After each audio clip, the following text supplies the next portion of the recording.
Good afternoon, ladies and gentlemen. My name is Ruth Wishart. I'm very delighted to be chairing this event at the Edinburgh International Book Festival. I have to say, though, for starters, that this afternoon's guest is a perennial pain in the backside to the Amalgamated Union of Political Pigeonholers. He's a man who once toiled for the Mirror and indeed was a correspondent for the Telegraph. He's a man who edited Tribune when it was the voice of the Bennite left, but who much admired Tony Blair, in whose government he served in a variety of ministerial guises. He's a man who confirmed his credentials as a soldier in the battle for social justice when he played a pivotal role in the freeing of the Birmingham Six, wrongly convicted and jailed for the bombing of a pub in that city. He served for many long years as the much-respected MP for Sunderland, a working-class constituency which subsequently recorded a majority for Brexit, yet whose car plant seems likely to be a high-profile victim of exiting the EU. And if you think that's a biased comment, it is.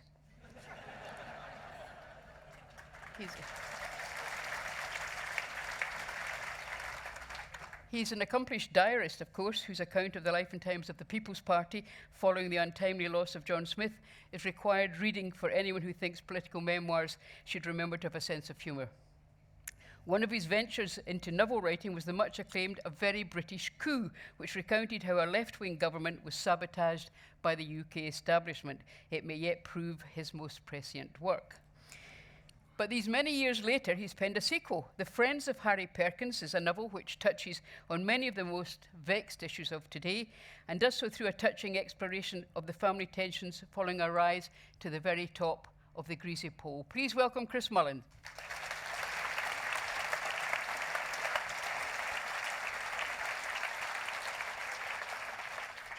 Thank you, Ruth. I'm always amazed when I come here, I think, and I see that I'm in the big tent. I just wonder whether anybody will turn up. And I'm always amazed when I come through that door and find it more or less full. I think this is the 6th occasion I've been in here. I wrote a novel, as Ruth said. I wrote 4 novels, actually, in the 1980s, 3 of them in the 1980s. One was set in Vietnam, one was set in Tibet, and neither of those are in print today, though they're all available as audiobooks. But the one that has endured is A Very British Coup, which, as Ruth mentioned, was about the election of a left-wing Labour government and its destabilisation by the British establishment, with a little help from the Americans. It was written in a very different age than this. Tony Benn was at the height of his powers, and there was speculation that he might one day lead the Labour Party, or shortly lead the Labour Party, and perhaps become Prime Minister in mass. The home counties were working themselves up into hysteria at the prospect. In the 70s and perhaps the early 80s, as you may remember, there were a couple of retired army officers. This is during the industrial strife of the mid-70s, really. Were raising private armies to cope with the chaos that they thought would undoubtedly ensue if such a government were to be elected. They were kind of dismissed later as eccentrics, but one of them, General Sir Walter Walker, had been the Commander-in-Chief of NATO Northern Europe, and the other one, who was a rather more sinister figure, was Colonel David Stirling, was the founder of the SAS. At the 1981 Labour Party conference, that's where the idea for A Very British Coup came to me. I was on the way home on a train from Blackpool in the company of my old friend Tony Banks, who some of you may remember was the MP became the MP for Newham North West, Stuart Holland, who was at that time the MP for Lambeth Vauxhall, and Peter Hain, who later became a Labour cabinet minister. And one of our numbers said, I wonder how the establishment would react to the election of a Benn government. And whereupon Stuart Holland revealed that by the swimming pool in Greece the previous summer, Somebody said, oh, well, that would make a good subject for a novel.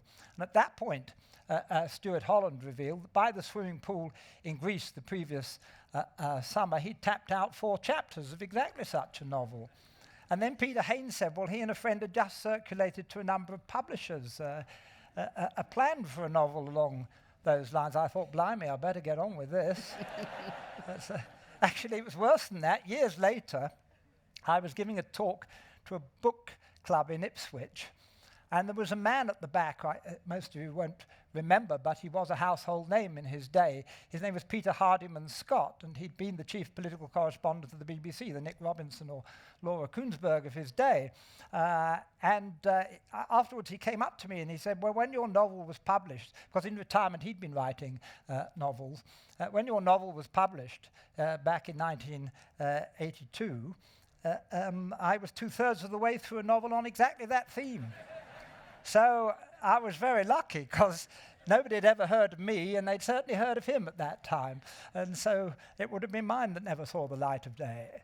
Anyway, I tapped out the novel. It was published in 1982, and we were selling it.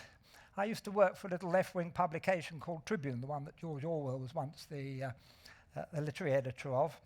And so we had an advert in the back of the paper, and we were flogging the novel through that. And the first cheque for £6.95 that came in, that was the going rate for a hardback in those days, came from the American Embassy.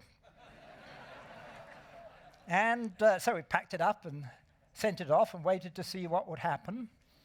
And the next thing that happened was that I got an invitation to lunch with the minister at the American Embassy. Minister's the most important man after the ambassador. So there came a day when he sent his bulletproof Cadillac to Tribune's multi-story headquarters in Gray's Inn Road to convey me to his mansion in Kensington. And I thought, well, there'll be a lot of us there. But when I got there, no, there was just him, one of his officials, and me, and a Filipino butler. And I said, why are you bothering with a minnow like me? He said, well, I reckon you're among the top 1,000 opinion formers in the country. So I said, well, I must be about number 999. He said, the other 999 have been here too.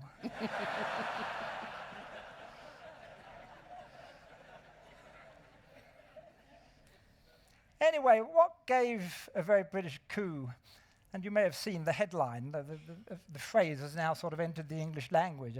Even a few months ago, there was a whole front page of the Sunday Times with that headline. And in fact, in the Sunday Times this week, I think there was an article with A Very British Coup. And what gave it traction was the fact that some of the things that are only speculation in the novel have subsequently come to pass. So, for example, I had a spy on the General Council of CND, the Campaign for Nuclear Disarmament. And that turned out to be a chap called Harry Newton. He was an MI5 placement, and he'd been there all along. And I had someone at the BBC vetting vetting editorial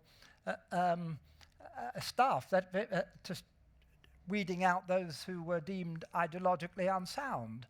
And in 1986, 5 years after the novel was published, that turned out to be Brigadier Ronnie Stoneham, who was in room 101 in Broadcasting House, stamping upturned Christmas trees on the personnel files of those whose careers were not to progress. I worked for the BBC actually at one time, and it may explain why I never rose above sub-editor. Anyway, after I was elected to Parliament, a year or two after I was elected to Parliament, I was invited, along with several colleagues, to lunch with Marmaduke Hussey, the rather grand Tory gentleman who was the chairman of the BBC at that time. And the purpose of the lunch was to bend our ear on the Broadcasting Act, which was then just a gleam in Mrs. Thatcher's eye. But halfway we had the whole top brass of the BBC round the table. Halfway through the lunch, I said, who now works in room 101 now that Brigadier Stoneham has retired? And all around the table you could hear knives and forks hitting plates. And Marmaduke, choking on his smoked salmon, said, I think this is one for you, Patricia. There was a lady called Patricia down the end of the table. I think she was the secretary of the BBC. And she hummed and she ha'd and she said, well, she thought it was a special assistant to the Director General. Yes, I said. What's his name and what does he do? And you know, although we had the top brass of the BBC round that table, no one could think of his name or what he did. I said, I'll tell you what, we're only 2 floors up. Why? Yes, you got it. Why don't I just nip down and knock on the door and ask? No, we wouldn't do that if I was you, they said. We'll write to you. And with a bit of prodding, they did, and sure enough, it was a major hodder. They were still at it, even though they'd been caught red-handed 2 years previously. So that was the background. Oh, the other part of the background was, of course, the Americans were trying to, in the early 80s, around the time the novel was published, were moving cruise missiles into their bases in the United Kingdom, and many people thought that would make us a target rather than defend us. And if you recall, it triggered a huge public backlash in which the campaign for nuclear disarmament played a prominent part.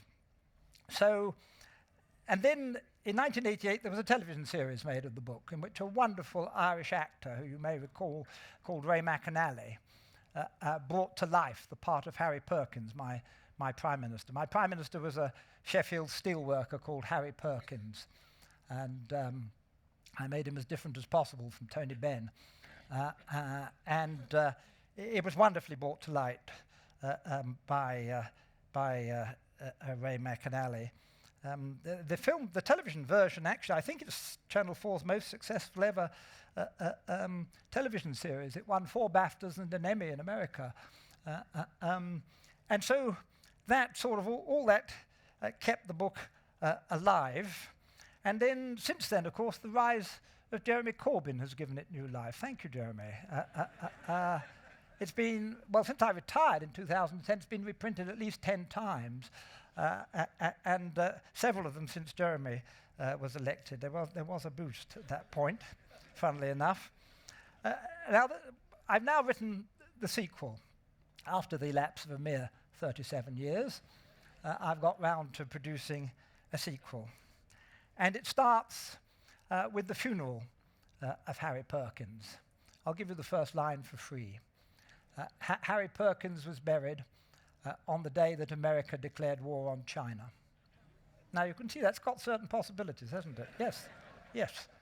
And what happens is, Harry dies, and his young sidekick, a chap called Fred Thompson, I'd have given him a more memorable first name, I think, if I'd known he was going to star in the sequel. But he inherits the seat, which is Sheffield Parkside, and he gradually starts to rise up the greasy pole of politics, and in due course he becomes the leader of the Labour Party, and we follow his career through the Friends of Harry Perkins. And the Friends, incidentally, are some of the old codgers who survived from the Perkins era, and who give him a little boost on his way up the greasy pole. There are 3 themes, all of them quite topical. It's a human drama. It's wound around 3 themes. One is Brexit. The other is the rise of English nationalism, which is, in my view, beginning to poison British politics. And the third is the growing tension between China and most of its neighbours. And, well, you'll have to read the book if you're sufficiently interested to see what happens. But I'll give you a clue. It doesn't end well. Thank you.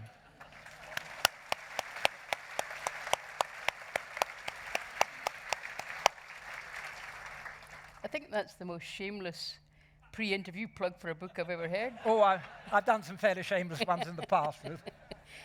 However, one of the it is a terrific read. Let me do a commercial, but one of the things that is dispiriting about it is that it presumes that Brexit has happened. It presumes that we're some way down the line from that. And I think I'm particularly interested, Chris, in given that you were an MP for Sunderland South for so long, and Sunderland voted for leave, as you know. And since then, Nissan has put some of its investment elsewhere, and in the book, it's disappeared altogether. So if you were still the MP for Sunderland South and still a Remainer, as I suspect you still are, what would you be saying to your constituents?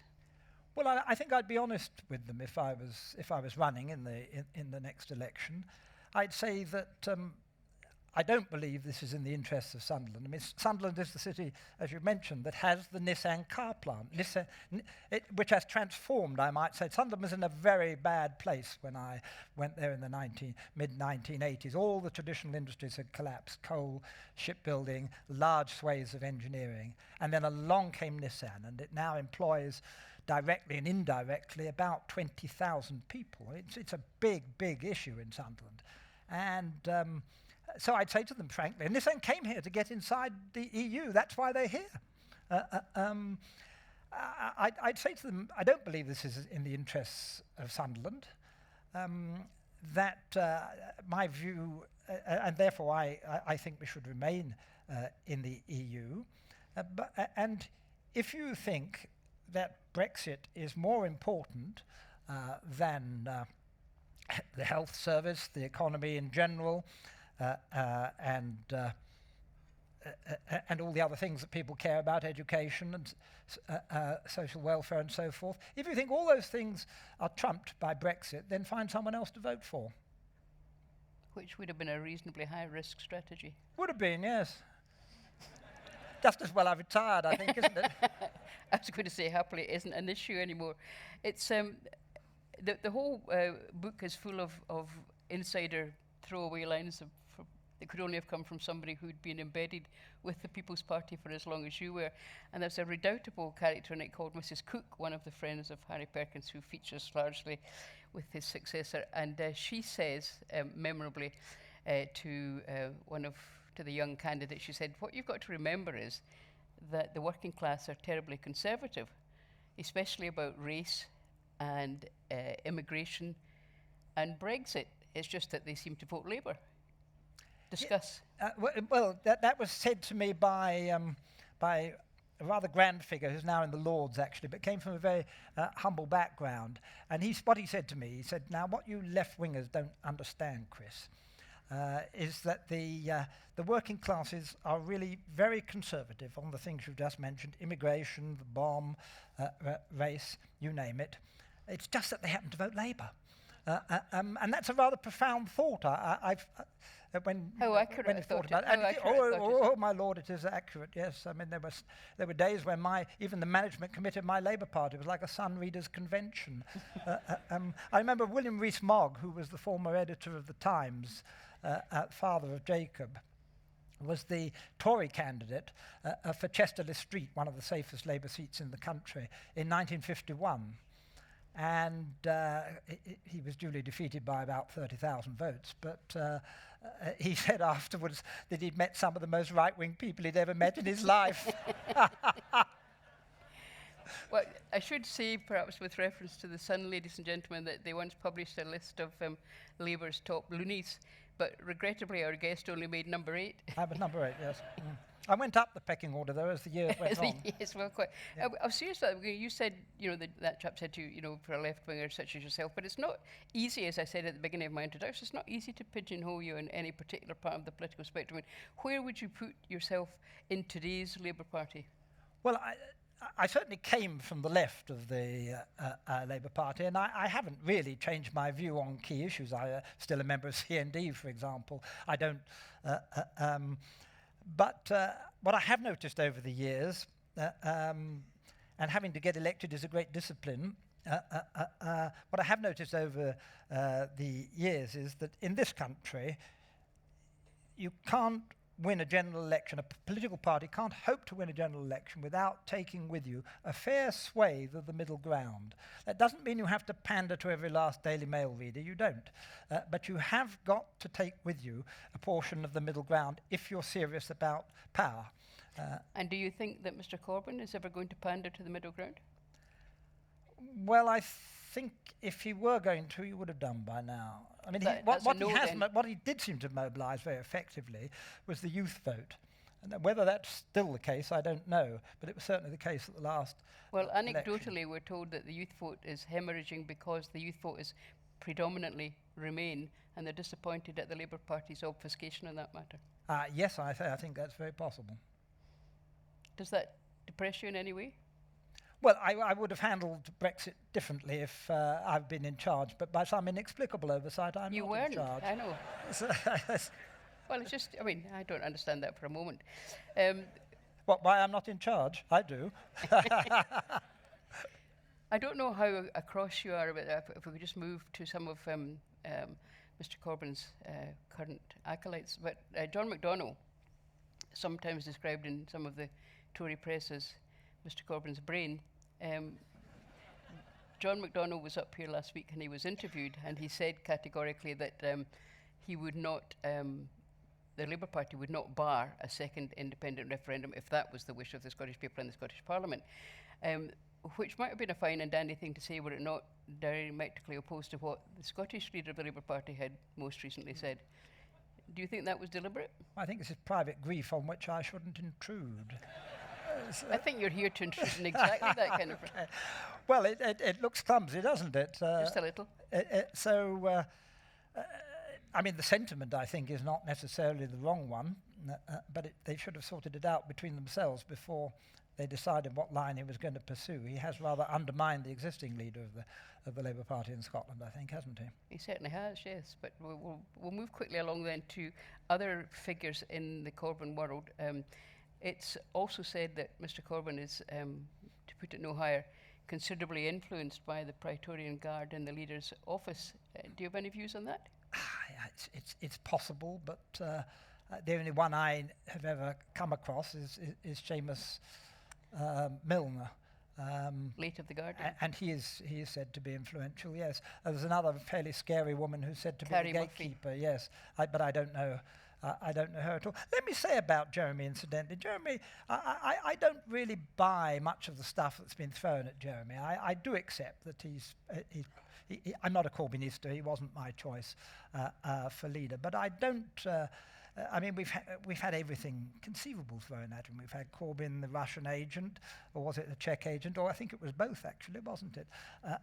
We've had Corbyn, the friend of terrorists. The Daily Mail devoted 12 pages to trying to prove that he'd laid a wreath on the tomb of a terrorist who turned out not to be buried in the cemetery in question, and that the only act of terrorism that was being commemorated was the bombing by the Israelis of the Palestinian headquarters in Tunisia in 1988, in which 62 people, half of them Tunisians, were killed, and which even Mrs. Thatcher condemned at the time. So I don't buy quite a lot of the stuff that's been thrown at Jeremy, but he would not be my first choice for leader. I go further than that. He's a rather saintly man, actually, a rather otherworldly man. He does come with a lot of baggage, and yes, sure, it's been certainly mined assiduously. He's probably a pacifist, though I've never heard him say that, and perhaps they're holding that in reserve, because I think the question for a lot of people in the electorate, however, is not whether or not Jeremy Corbyn's got baggage, or whether or not he's a decent stroke saintly man, but whether or not he could conceivably make a prime minister. I mean, I used to say that about Boris Johnson, but hey.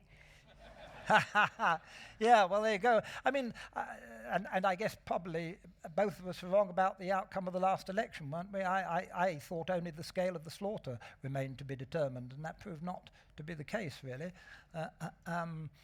But I didn't vote for him as leader. And who did you vote for? I voted for Yvette Cooper. But I thought they were a fairly lacklustre bunch. I understand why Jeremy was elected. If you want to understand why Jeremy was elected, you can draw a direct line from the Iraq War to his election. He was up against three, as I say, relatively lacklustre candidates, one of whom hadn't been in Parliament at the time, but certainly would have voted for the Iraq War if she had been, and the other two did vote for the Iraq War. And the reason Jeremy got elected was because he was the leading light, or one of the leading lights, in the Stop the War movement, which, as you remember, was a very large, I think it produced the largest... But he only scraped onto the ballot paper at the last minute. Ah, that's amongst MPs. We're talking about amongst the... I mean, the membership of the Labour Party doubled since Jeremy got elected. So there is someone out there, but I don't think he's leadership material, no, and I think that's become clear, and it's a problem for Labour. I accept that. You've got, I mean, you can tell that I'm a great fan of Mrs. Cook in your new dramatic persona. You see a bit of Ruth Wishart in there, I do not. No. No, I don't, as it happens. However, Mrs. Cook is not a woman without some salient opinions on current events. And a lot of common sense, too. And Mrs. Cook says, when asked by somebody what they do with failed Labour leaders, and she said, well, we don't get rid of them. Labour always goes down with the ship. Yes, that's me speaking, actually, yes. That Labour does have a history, if you look, of not removing unsuccessful leaders. We all knew in 1983 that Michael Foot wasn't going to win the general election. It's probable, in retrospect, that nobody could have done, because in the aftermath of the Falklands War, but we all knew that in advance. We knew that Gordon Brown wasn't going to lead us to victory and many people remarked on that openly at the time, and I guess you can hear some people saying the same now about the current management. But 92, presumably you weren't thinking that? Yes, I did think that in 92, actually. I whisper it quietly, because I think most people thought that Neil would lead the party to victory in 92, and he had, he had given it quite a big boost. But to be honest, I never for a moment thought we'd win the 92 election. And you were right. Although a lot of people did. So, I mean, I don't want to give away too much about this book, because it's, we've already established that Brexit has happened, that we're 5 years down the road or whatever. But, I mean, are you anticipating the current Labour ship hitting an iceberg again? Translate that for me. Is Labour going to lose the next election? Well, in the novel, anyway. They've lost 5 elections in a row, and so far we've only lost 2.5, and we're working on the third one, the next one. I think we could take this out the novel. I'm a pessimist by nature. I'm occasionally proved wrong, which I'm very happy to be. Yes. Okay. Now, I should say that this book, as Chris said, apart from the fact that it's about current events and these are very important strands in it, of course, but it's also about a specific family. The family of this man who's rising up the greasy pole in the Labour Party. And there's a particularly poignant, are we allowed to mention? Yes, of course. There's a pretty poignant episode where one of his daughters becomes ill and subsequently doesn't make it. But she left, which had me greeting, I must say, she left a will, this little girl. And I asked Chris about it a little time ago, and I'd like you to tell the audience the story about where you got that from. Yes, the little girl in the book is only about 11, I suppose. And after she's died, her parents eventually go into her room and start clearing up things. And they find in the bed a little will that she's written just a few days before she died. And yes, Ruth asked me where that came from. And it came from a Ukrainian family who were asylum seekers in Sunderland, who had a little boy. I can't remember how old he was, 12 or 13, I think. And they'd had a very hard time, and they were about to be expelled by the Home Office because on the grounds that the UK wasn't the first safe country they'd reached. Under the Dublin Convention, they had to go back to Spain. And this boy was doing very well in school. He was a very bright little lad. He spoke several languages. And I really did my best for them. And I failed. I did persuade the minister to change his mind, and then to change the decision. And then he changed his mind again on the basis of some inaccurate information from a civil servant. I was really upset by that, but when a few days after they'd been deported to Spain, the local vicar went into the flat they'd been occupying, he found a little list of written out by the boy of whom I leave my pocket cards to so-and-so a girl in his class, and my marbles or whatever they were to another of his classmates. It was as though he died. Yeah. In his I was very moved by that, and so was the vicar. And so is in fact the passage in the book, of course. Yes. You've now been out of politics for 9 years. And I suppose you're a minister in 3 different departments. You probably more satisfyingly chaired the Home Affairs Select Committee. Yes, I think that's which is a very powerful position.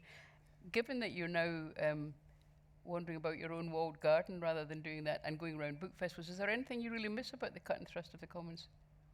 Well, I think it would have been had I remained, and it was a non-balanced decision when I decided to retire in 2010. Those of you who've read my diaries will know that in the last volume, Decline and Fall, there's a great deal of agonizing about whether there'd be anything useful to do post-retirement. I never doubted there was a life outside politics. I wasn't sure there was a niche for me there, but it worked out extremely well. I think if I'd had nothing to do, nothing useful to do, then yes, I'm sure that would have been nostalgia for.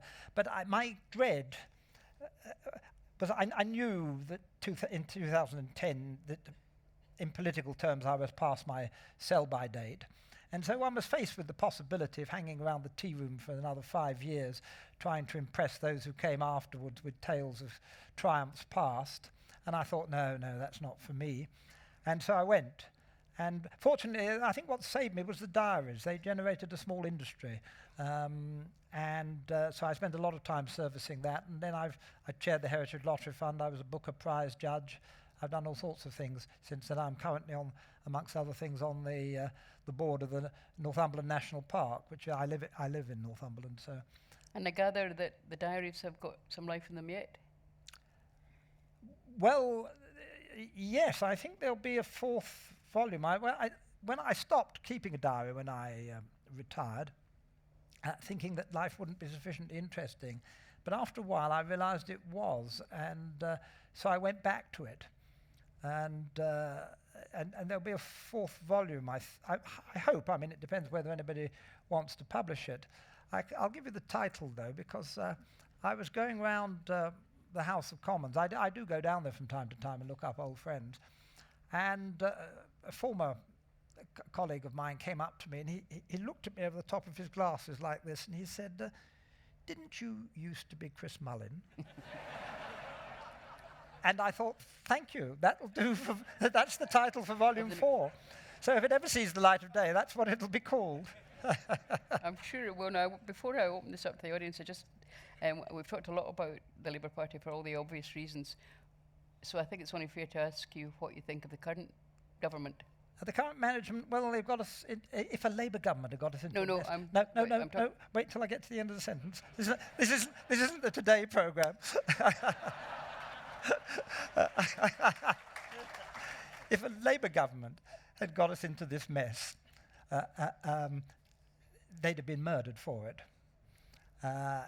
They've sheared 20% off the value of the pound, amongst other things, in this time. They've wasted 3 years in this interminable Brexit morass. Almost all the statements that the key Brexiteers made about how easy it was going to be and how there'd be no shortage of trade deals and all the rest of it have proved to be incorrect, including the one from Gove, which I saw the other day, saying he would be absolutely aghast if there was to be a no-deal Brexit.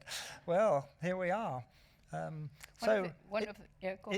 If Labour were properly organised, I mean, one of the mortifying things, and this does go back to Labour, if Labour was an effective opposition, led by someone like, I just pick a name at random, Tony Blair, he'd have murdered them for this.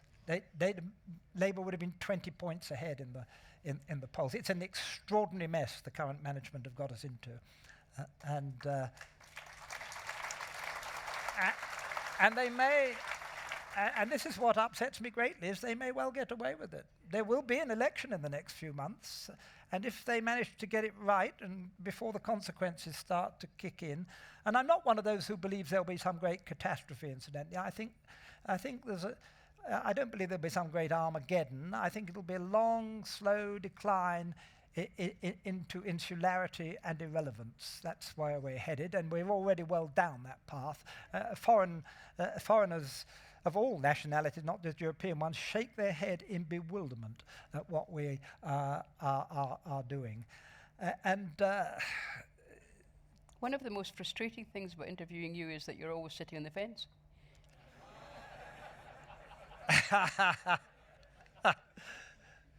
Anyway. But you don't mean that, do you, Ruth? No, she doesn't mean it, it's all right. No, I don't mean it. Irony is dead. Anyway, could we have the lights up, please? Thank you very much. Now, I think There's a lot of people here, aren't there? Yes. I think we've reached the dizzy heights of 4 microphones now, but somebody had their hand up immediately there, so we'll start off with that gentleman. Chris, is that on? I'm old enough to remember you as editor of Tribune. In fact, I even wrote some articles for you. Right. And I was right at the top of the loony left list in Labour because I was the first member of Parliament to be expelled by Tony Blair, Hugh Kerr in 1998. A couple of questions I want to ask you. Why? Okay, they're linked questions, Ruth. Bit like yours. Why was it that Tony liked you so much despite your left-wing credentials? What did you have on him? Give us your secret. And secondly, you spoke at the beginning about English nationalism. I'd like you to talk more about that because that is having an effect in Scotland. The rise of support for independence is very clear. And I think you should be optimistic about Jeremy Corbyn going into number 10 with SNP support. And the price of that, of course, will be a second referendum, and we will become independent. So maybe Boris has going to be producing some good effects. Well, all I would say on that is all I would say about that is the jury's out on it. On the question as to what I had, if anything, on Tony Blair, well, first of all, he came to a similar conclusion to me fairly early on, namely that having lost 4 general elections in a row, we couldn't afford to take even a little punt on the outcome of the 5th. And I thought that was the correct analysis in the early 1990s. I also admired the way he'd conducted, actually when he was the energy spokesman and when he was the home affairs spokesman, the way he had really taken the fight to the enemy, particularly on crime. Labour's always been vulnerable on crime because you can never be as ruthless as the Tories. You can never create as many policemen as they want or as many places in jails. But Blair, if you remember what the phrase he used was, tough on crime, tough on the causes of crime. Well, having represented a very impoverished constituency where there was where the lives of many of my poorest constituents were made miserable by the collapse of the social order that accompanied the Thatcher decade, I was thinking to myself in the late 80s, early 90s, how on earth have we let the Tories pretend this is their issue when this is the consequence? And it's happening again. Crime is rising. Of course it is. All kinds of misbehaviours rising. Well, it's not rocket science. It's not more prison places you want. It's more youth provision, better primary school education. And things like Sure Start that helps some of the most impoverished families. Those things worked, and they did bring down the crime level. I mean, if you saw the difference between my constituency, the worst parts, the barely inhabitable parts of my constituency by the mid-1990s, and then compared them with 2010 when Labour left office. I mean, it's a transformation. I can put my hand on my heart. I know it's fashionable to say it was all failure and it was all wasted opportunity, but it's not. It wasn't. I can put my hand on my heart and say that some of the lives of my least prosperous constituents were changed significantly by that period. My big difference with Blair, and I was never a Blairite, my big difference with Blair was that he allied us umbilically to what I used to say was the worst American president of my lifetime. And now rather dated concept. I've now had to revise that, but you know what I mean, anyway, with consequences we all know about. And I'm sorry about that, because it has undoubtedly damaged him. He's damaged goods politically, but you still hear him talking a lot of common sense from time to time when he pops up. More questions. There's somebody in the middle there. There's a microphone very near you. Yes. Can I just have another hand so that we can get the next one going? Yes, there's another one there. I'm very interested in the psychology of what I have named Sunderland man, who will vote, as you so rightly put it, for a denigration of not only their jobs but lifestyle above for the cause of Brexit. I find it incomprehensible. Can you shed any light? Can shed a bit of light on it. I mean, there's basically two types of Brexit voter. There's probably more than that, but I'm oversimplifying. There's the working class voters who considered that there was an open door immigration policy and that too many people came from the east and took jobs. Now, in Sunderland, actually, there's very few foreigners in Sunderland. That is certainly, I can well see that people in Lincolnshire or somewhere like that, where there are lots of East Europeans working, might have that view that these people were doing their jobs at a cheaper rate and undermining them and so forth. But there are very, very few. The only foreigners in that people might have, the average citizen of Sunderland might have met, would be Filipino nurses at the hospital, some South African nurses too, Asian GPs, we have some of those, and a lot of foreign students who came here and paid good money to study at the university, and it's deeply in Sunderland's interest that they be encouraged to remain. The other core Brexit voters are, I live now in a slightly posher area. I lived in the centre of Sunderland for 25 years, and then I moved further north. Sunderland was a bit far south for me, to Northumberland. And all my neighbours around there are Brexiteers. And what I noticed they've all got in common is that because they're what I call the We Want Our Country Back Brigade. They think we're some sort of vassal state, to quote Jacob Rees-Mogg. And what I've noticed about they all have in common is they all own more than their fair share of the country already. Is that second group also, relatively speaking, more elderly? And they're certainly of a certain age. Careful now. Yep, yeah. We're all vulnerable there, though, Ruth. Just a little. We'll move quickly along, I think. Yes. Who else had their hand up? Me. Who's me? Me. Oh, thank you. Yes. Right. We could give that gentleman a mic now. Yes. Right. Although you can't change history, so this is a hypothetical question. If David Miliband had been elected as leader instead of being pipped to the post by his brother, do you think that we'd have a different type of Labour Party today? I certainly think we'd have done better in 2015. I don't think we'd necessarily have won. I mean, one of the things the Tory government of the Cameron-Osborne government very assiduously peddled was the falsehood that the financial crisis of 2008 was all the Labour government's fault. They had a series of phrases which they used to use assiduously, and they used them for years, not just in an election campaign. The mess that Labour left us, and Gordon Brown's debt, and failing to fix the roof while the sun was shining.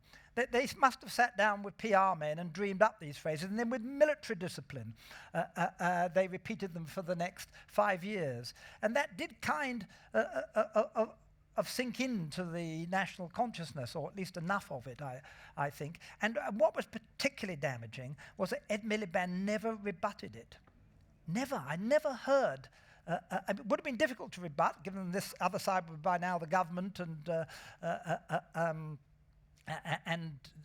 of course they had a fair swathe of the media on their side, or the written media certainly.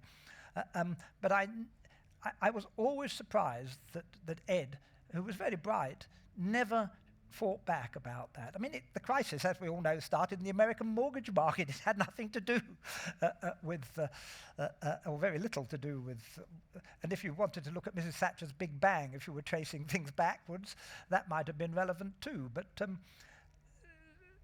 so, would it be better under Miliband the elder rather than Miliband the younger? Yes, but I don't necessarily think we would have won. I think we'd have done better, and we'd certainly been a more effective opposition. Where I think our mistake was that if Gordon had been persuaded to stand down in, say, any time up to January 2010 and replaced with, say, Hilary Benn or Alan Johnson, I think we'd have won the 2010 election, and then Cameron would have been toast. But that's hypothetical too. So I don't. Actually, I was at a party about 5 months after that election in 2010, January 2011. And a party pollster, one of the Labour Party's pollsters, came up to me and she said, "Why didn't you get rid of him?" I said, "Get rid of who?" "Gordon Brown." So I said, "Well, the last opportunity to do that was January, and that would have been too late." "No," she said, "that would have been ideal because a new leader's popularity peaks after 4 or 5 months, and that would have coincided with the general election." So I said, well, who should we have replaced him with?" She said, "Anybody," she said. She said, "You even."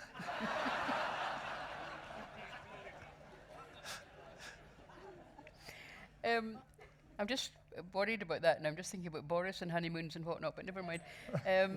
Prior yes. to coming to power, New Labour justified the creation of the Scottish Parliament on the grounds that what they called direct rule of Scotland from London by a Conservative government was illegitimate. Do you regret any of that? Do you regret the creation of the Scottish Parliament with its outcome, that we're now threatened by the breakup of the United Kingdom? Do you accept responsibility for it? Well, I was a member of Parliament at that time. I don't think I was in the government, and I think devolution was right. I think it was the settled will of the Scottish people. And whether you think it was a good thing or a bad thing, I think it was inevitable. I don't think Welsh devolution, funnily enough, was. Actually, the Welsh were pretty much against it until they had their arms twisted. But the Scots were heavily in favour of it, and I thought that was the right thing to do. The mistake isn't the Scottish Parliament. The mistake is Brexit.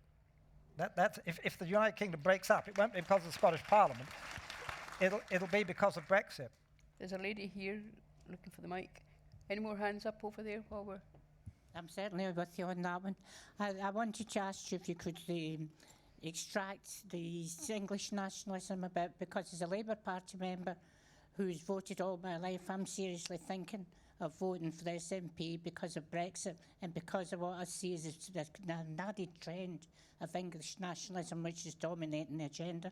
So how would you tackle that if you were a national government? Well, yes, and I didn't answer the second point of Mr. Kerr's question earlier, so perhaps this is the moment. Well, I think that what that wretched referendum has done is let the nationalist genie, which has always lurked below the surface, out of the bottle. And it's kind of given people, I've heard this several times, permission to start saying things that they would never have dared say prior to that referendum result. And I think it has poisoned, to some extent, to what extent remains to be seen, it has poisoned the body politic in the UK, in England in particular, and it's given rise to some very nasty incidents. Some of my friends, poor Joe Cox, my book is dedicated to Joe Cox, the MP was murdered. A few months ago, a man was sentenced to a long term of imprisonment for buying a machete with a view to killing his MP, a woman in Lancashire. And many of my colleagues have received death threats, including my successor. So it has let the genie out of the bottle. You say, how do you put it back in the bottle? Well, I don't know about that. We're entering terra incognita now. I wouldn't have let it out of the bottle in the first place. It was that darn referendum that did it, which incidentally Cameron only held to sort out an internal rift within the Conservative Party. It had nothing to do with the national interest. And of course, because he'd been educated at Eton and had that armour-plated self-confidence that comes with education at Eton, it never occurred to him for a single minute that he would lose. Yeah. And he did, with the consequences we all know about. I think we're going to be living with the consequences, one way or another, for a long time to come. There's somebody over there who's got the mic. Do you think Jeremy Corbyn would be more honest with the British people had he joined the Vote Leave campaign? No. I mean, Labour's got the dilemma that a fair part of its core vote in seats like the one I used to represent want out. They're leave voters, but it hasn't worked. Trying to ride both horses has not worked and is not the right thing to do, in my view. I think it would be a risky strategy, but I think it's the right thing to do. And the Lib Dems have done this, although it's easier, of course, with their electorate, because their electorate's by and large completely agreed. Their share of the electorate is by and large completely agreed, but they've had an absolutely consistent line all the way through.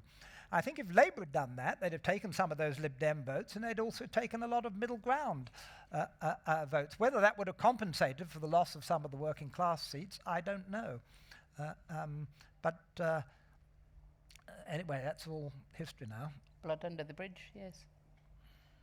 My question is about Northern Ireland and the Republic of Ireland in the light of Brexit.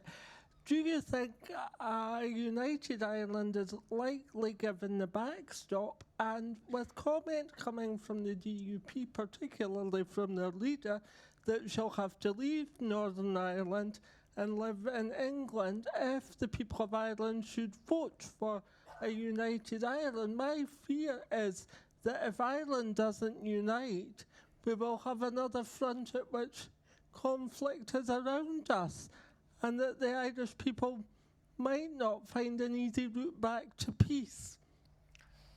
Well, I think if Ireland was to reunite, I think what you'd find that would ignite some old conflicts. That's part of the problem.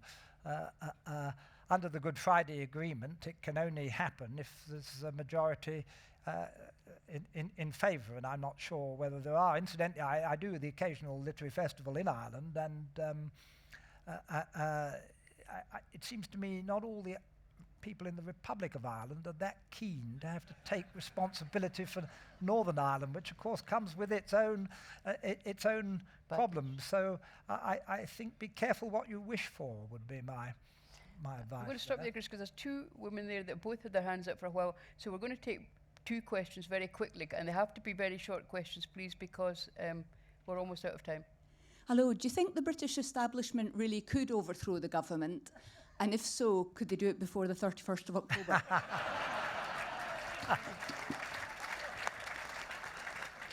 And the other one is in there, yes, please. Thank you. Mine is not as witty as that, but just on the question of Brexit, if I can return.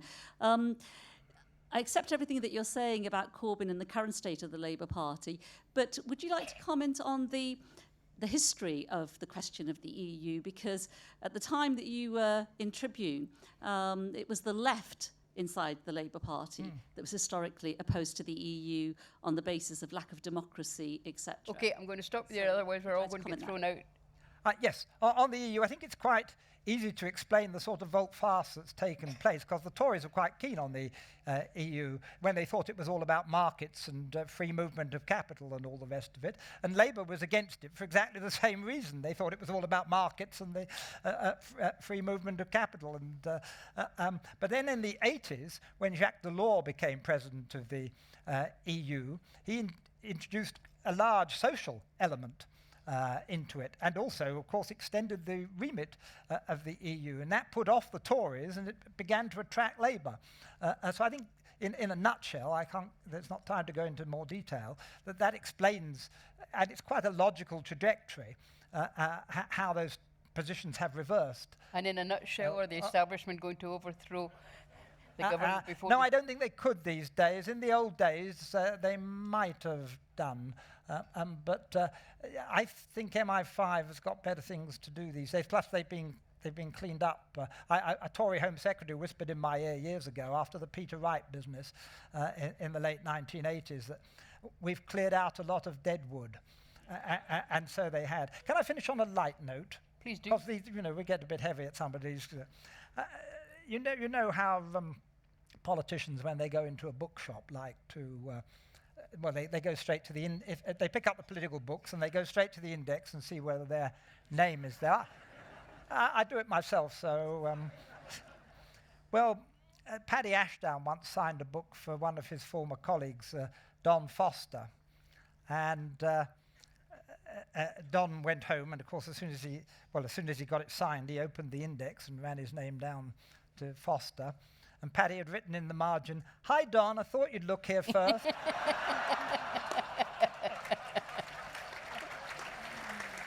Ladies, I will ask you to thank Chris properly in a second, but I can warmly recommend this because I read it, and I'm reading a lot of stuff just now. I read this in a couple of delightful gulps. It's a really good read, and Chris will be able to talk some more about it when he's in the signing tent, which, as all recidivists know, is left and left again, and he'll be able to chat to you then. But meantime, join with me in thanking Chris Mullin.